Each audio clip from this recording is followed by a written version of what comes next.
7 in OKC. Nuggets and Thunder. Denver opened with a big lead. It didn't last. Midway through the second quarter, the adjustment. Alex Caruso guarding Nikola Jokic. And Allen, it worked. Yeah, mouse in the house? Not really. He got him off balance. Then you get also the free safeties running in, just frustrating Nikola Jokic early in this game.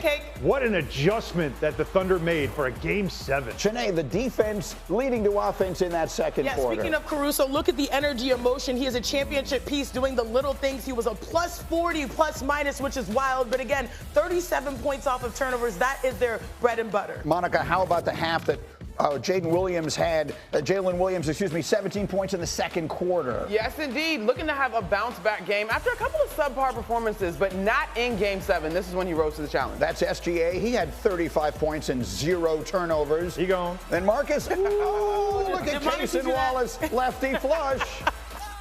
That was great. They got throwing it down. Thunder by 25 in the fourth quarter was just a coronation. It's a 30-point game. Caruso turning defense into offense. He had 11 points and 3 assists and 3 steals, and the Thunder put it away in Game 7 in convincing fashion. They are off to play and host the conference final against Minnesota beginning tomorrow night. We'll have the games on ESPN, and this surprised me.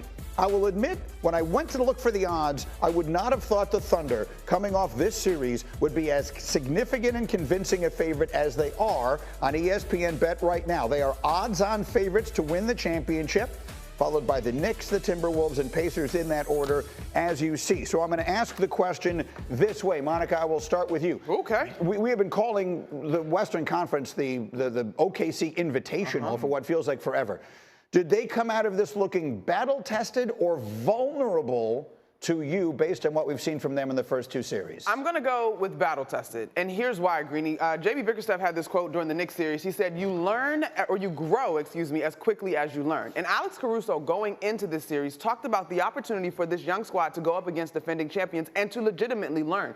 To me, as we watch these playoffs, and we can get into a larger conversation about the last 4 teams left, the teams that have the ability to grow between April 14th and June, right, they have an edge on other teams. And I think that's what you saw from this Oklahoma City Thunder team. They were tested. They were on the ropes. I thought they did a good job. Are they the team, Marcus Morris, are they the team to beat right now? Vegas is telling us they are definitively the team to beat for the championship. Do they look that way to you? No. 170 minus 175? Yes. Like that doesn't make sense to me. I like OKC, really good team, and my brother's in the back. He's probably going to argue me down about this. Okay. But I'm going to tell you now. I don't think that was battle tested. I don't think Denver really could, the matchup for Denver was a little tough. I think OKC had enough bids to guard Jokic, and then an adjustment at a Game 7 was really big for them, right? But at the end of the day, they had an easy Grizzly walk through. I just don't. I don't see battle tested. I don't see battle tested. I say good wins. I think it's on a scale. I think it's on a scale because you sometimes think you have to go up against the best of the best to be battle tested. But when you're the youngest team in the NBA, which they are, they're the youngest team in NBA history to win 60 games, you're learning on the fly. And I think about last year. What did Jaylen Brown say after they won a championship, or what in their pursuit of during the final series? He said it's time to graduate. Like that is the type of things that we're seeing. We've seen Shai Gilgeous-Alexander be tested. What are you going to do in the fourth quarter? And then he was one of the guys, even though in losses, he was showing up, like dropping 13 points in the fourth quarter. What are you going to do with a number 2 option, Jalen Williams, J-Dub? What are you going to do? Guess what? He responded from 6 points to having 17 in the second quarter, 24 in the night. So they're learning on the fly. But most importantly, you said this before we started the show. I feel like, what is it? It's a new day. Like, this is an indication that the game has changed. Yeah. Before I used to say you have to have multiple stars on a team to win. Now they're showing you a different rubric. It's depth and it's also defense. Yeah, and I feel like you could say that were the Denver Nuggets the same team they were when they won the championship 2 years ago? No. But it still felt like a coming-of-age game for them because they got forced to a Game 7. They had a bad Game 6. You mentioned Jalen Williams, who had a bad game, and he had to show you something. That second quarter, those last 3 minutes of that half, that was a stretch. That's a horror film for any opposing coach right now that's getting ready. Of the other 3 teams left, if you've got to face them in an NBA Finals or if you're Minnesota, that's what you worry about, that in 3 minutes they can flip a game like that without hitting a whole bunch of threes. That was just defense, Straight up defense. getting after it, and finishing on the break, and making you, punishing you for your turnovers. 27 fast break points in totality in that ball game. Crazy. Tell me about the Alex Caruso on Nikola Jokic. That's a fascinating move. It's the kind of thing that throughout NBA history people would have scoffed at the very no. He was giving up 100 pounds and about 6 inches in that matchup. I think it was an adjustment. You just had to throw it out there and see if it worked, right? But the thing that it actually did was slow Denver offense down. They were trying to get the ball into the Jokic every play, so no one really had a rhythm, right? So now when it didn't work and they were trying to get other guys into the rim, I think it just stalled the offense out. I will also say, and I know that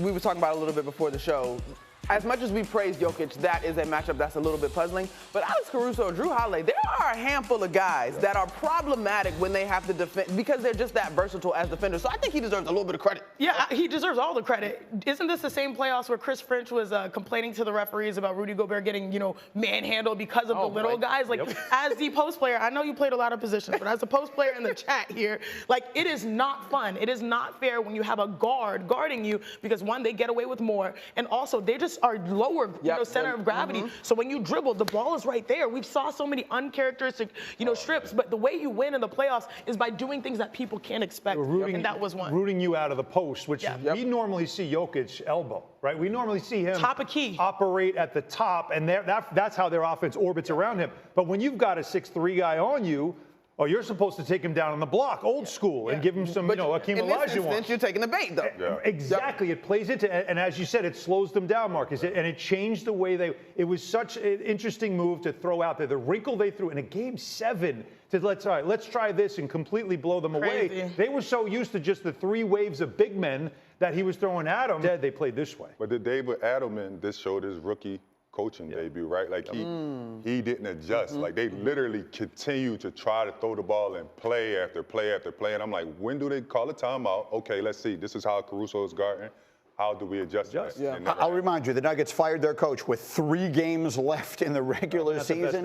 They wound up going to. I don't like anybody losing their jobs, but you see what they did. Like they leaned on their depth. They had Jokic playing harder.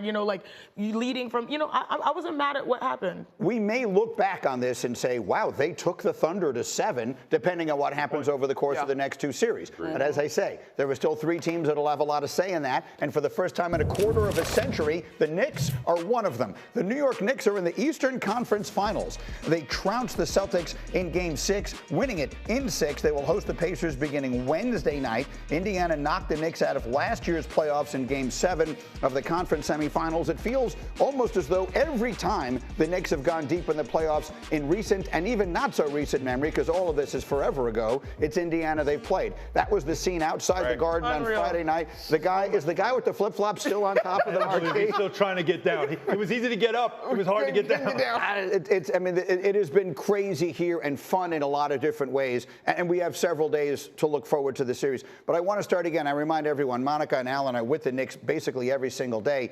Brian Scalabrine, who is an interesting perspective to get, who is with the Celtics every day, as you guys are with the Knicks, and clearly has like a finger on the pulse of that team and his heart beats with them.